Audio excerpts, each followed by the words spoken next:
Hello everyone, I'm Angela and welcome back to my channel.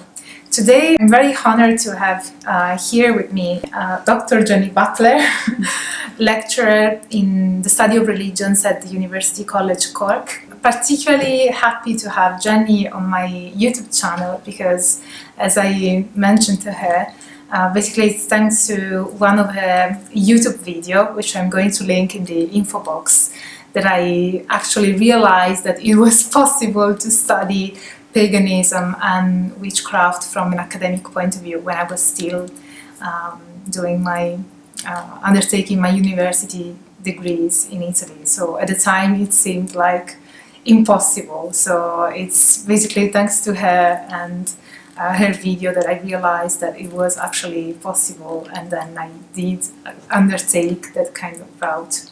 So yeah, I'm really happy and grateful to Jenny to be here and doing this interview together. I'm happy to be here. So my first question is, can you tell us something about Irish paganism, an overview of Irish paganism?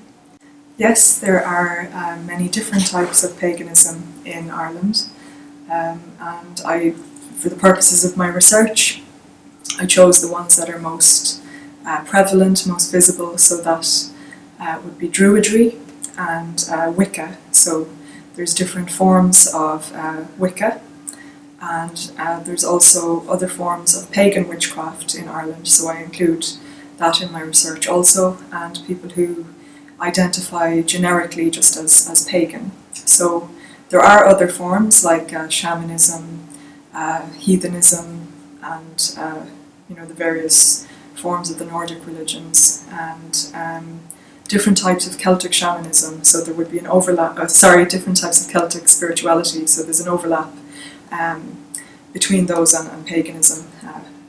So I just narrowed it down to paganism as a generic term, and Wicca and witchcraft and Druidry. Mm.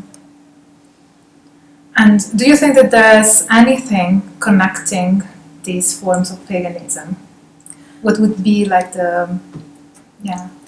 Well, I mentioned Celtic, so in the Irish context, many different groups connect with the notion of the Celtic, or different ideas about the ancient world, and how that relates to Irishness, Irish identity, and the landscape and language. So a lot comes into that.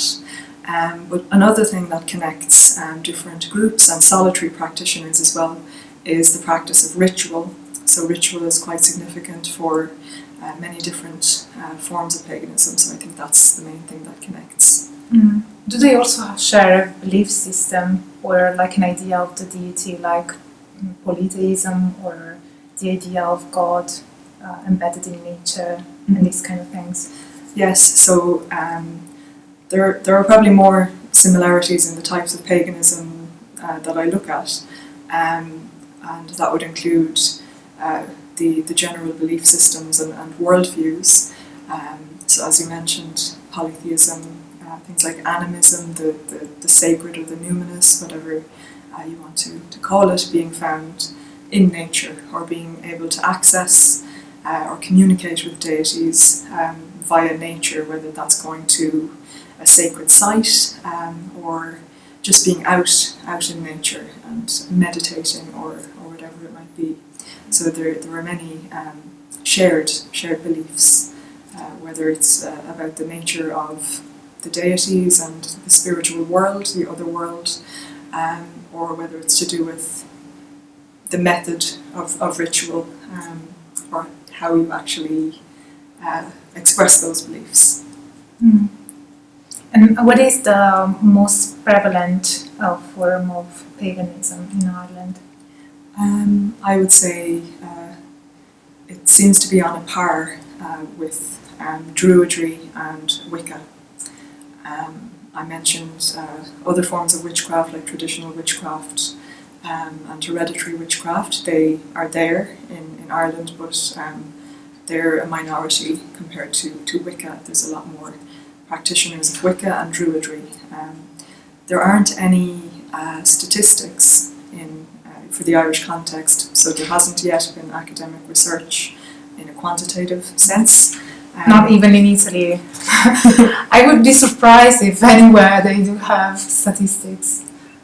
And there's various issues with that as well. Like if you're looking at something like the census data, a lot of pagans don't want to fill in a government form. They don't think it has anything to do with religion, or they might not want to self-identify because of their family. So, out of curiosity, you said that the most prevalent form of paganism is Wicca.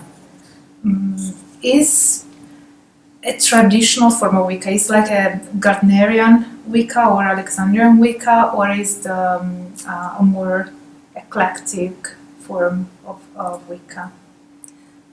Well, it really depends on the group or the individual as to what type of Wicca they practice.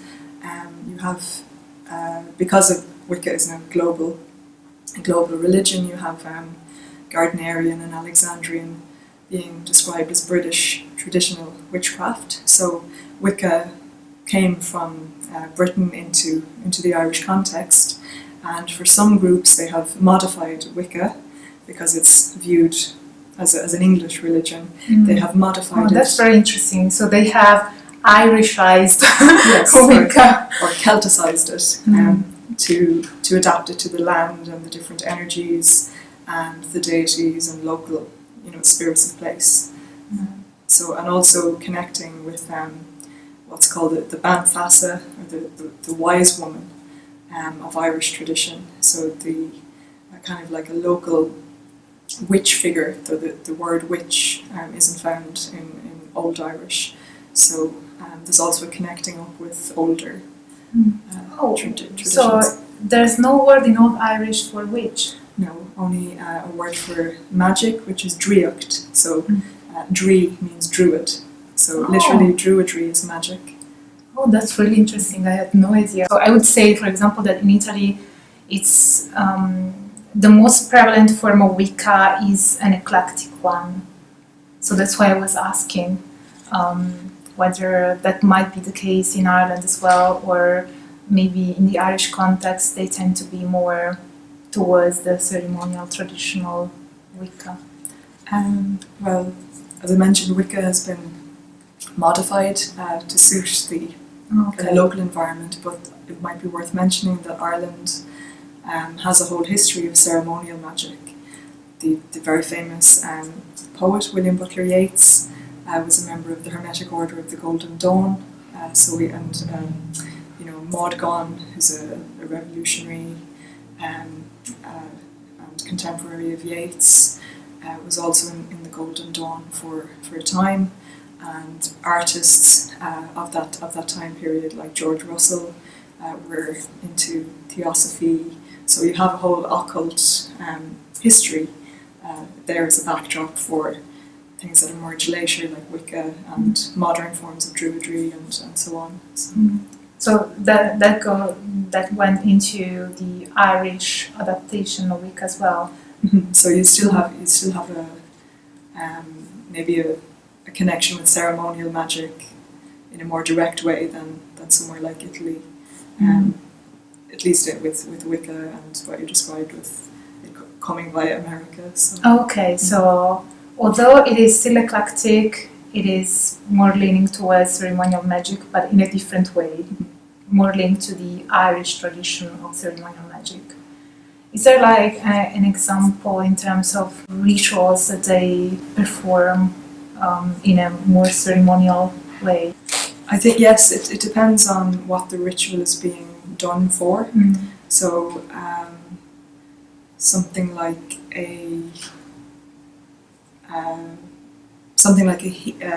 healing ritual might be more ceremonial in the sense that it's more formulaic. It's more as in having a lot of props, if you will, having a lot of colours that represent something. I'm thinking of a particular ritual to do with a traumatic period in someone's life where there was a ritual done for healing, and lots of things were used, different coloured candles and things representing issues in the person's life that were used in a more ceremonial way, and it was a more elaborate ritual than some other ones might be. And what role does magic play in Irish paganism? I think magic is important for many different pagans, and I think in general it's again to do with like the local environment. So people, when they're practicing ritual, I mentioned before about going out on the landscape. So there are sites that are sacred sites for pagans in Ireland that are also sacred to global paganism, such as the Hill of Tara in County Meath, and other sites in what was the sacred centre of Ireland called Mida or Mida, which was the 5th province of Ireland. So now in Ireland we have 4 provinces. We've Ulster, Munster, Leinster and Connacht, but there was a 5th sacred centre of the country, and the ancient hills that are associated with the pagan kings and the Druids. You know, there's lots of legends of Druids attached to these places. Those are all important for modern pagans as places to practice ritual and to go to on festivals especially. So the magical practice has a lot to do with the land, like connecting to the land by physically being out in nature. So many people go and meditate, or even walking around might be a spiritual practice. And it's also a way of connecting with the deities. And you have the connection then between the places that often have names of deities or heroes of the pagan mythology, of fairies and other beings would be in the place names. So they're significant for that reason. And for many Irish pagans, speaking Irish is important, so Gaelic or the Irish language. And there's also Old Irish, which is it's a dead language, but some pagans have told me that they learn Old Irish or even take classes at university to be able to communicate with the old gods, because they believe that the gods of the land speak Old Irish or Modern Irish, or that it's a respectful thing to communicate in that way rather than completely in English. So that's one way that magic is kind of embedded in the local place and language. And language, and I mentioned fairies as well. So there's many different interpretations of what fairies are. So in the Irish mythology, the old religion, the Ansluashi, or the fairy host, that's how it's translated into English, they may be synonymous with gods. So there's different ideas and interpretations of that. So we have what are called fairy forts or ring forts scattered all around the Irish landscape. So they're also significant places for the practice of magic. Is the belief in fairies very widespread among Irish pagans? Yes. For most of the pagans that I've spoken to about fairies, they see them as one kind of spirit of place, the genie loci out in nature in an animistic sense. But the belief, or at least the awareness of fairy traditions, legends and customs is quite prevalent today among the Irish population in general. So most people are aware at least of stories or places, or what a fairy fort is, a fairy tree, the hawthorn tree. So that's another way that the contemporary pagan practices and beliefs connects up with Irish history and the culture surrounding it. Let's end with a question.